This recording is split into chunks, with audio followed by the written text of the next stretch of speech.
ఇదిగోండి అట్టిగా చిప్స్ వేస్తున్నాను. పిల్లలకు బాగా ఇష్టంగా ఉంటుంది కాబట్టి ఇదిగోండి అట్టుగా ఇలా తీసుకుని శుభ్రంగా కడిగేసుకోండి. 1, 2, 3 సార్లు కడిగేసేసుకుని పక్కన పెట్టేసుకుని దీని తొక్కు తీసుకోండి. ఇగో నేను తొక్కు తీసేసుకుని ఉంచేసుకున్నాను అండి. ఇలా తీసేసుకోండి. ఇది పక్కన పడేయండి. ముక్కలు ఉప్పు వేసి మరీ నీళ్ళు వేసుకుని అప్పుడు తరుక్కోండి. ఇది ఇప్పుడు చిప్స్ వేస్తాను. నూనె కాగిపోయింది. కావాలంటే అలా ఏ రకంగా కావాలంటే అలా కట్ చేసుకోవచ్చు. చూపించడం కోసం చెప్తున్నాను.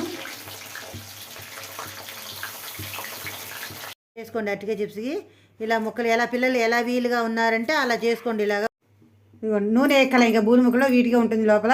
ఇదిగోండి ఇలా వేసేసుకోండి. మీకు కలవదు ఉప్పు అనుకుంటే కొంచెం కొంచెం వేసుకుంటూ రండి లైట్గా. అలా వేసుకొని వచ్చేస్తే ఇదిగోండి మళ్ళీ వేసేస్తున్నాను. 2వ రకం. ఇదిగోండి ఇంకో 3వ రకం వేసేస్తున్నాను. ఇలా మొత్తం అన్నీ కలిపేసుకోండి. పిల్లలు బాగా ఇష్టంగా తింటారు. అన్నంలో కూడా వేడివేడిగా తినచ్చు. ఇవి కూడా ఉప్పు వేస్తున్నాను. ఎక్కువ వేసుకోకలేదు. సరిపడా వేసేసాను.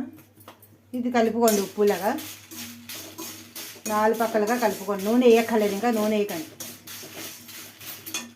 సరిపడా కారం వేసుకోండి. ఉప్పు వేసాం కదా, కారం వేసుకోండి. అన్నీ ఒకసారి వేసుకోండి. కావాలి లేదంటే విడివిడిగా వేసుకుంటారంటే విడివిడిగా వేసుకోండి.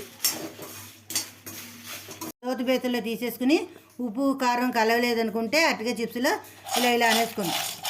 ఇలా 4 మూల అనుకుంటే 4 వైపులా తిప్పుకుని చక్కగా అంటే వేడివేడిగా చక్కగా పిల్లలు పెట్టండి. బాగా తింటారు అట్టిగా చిప్స్. అంతేనండి. అలా చేసుకోండి.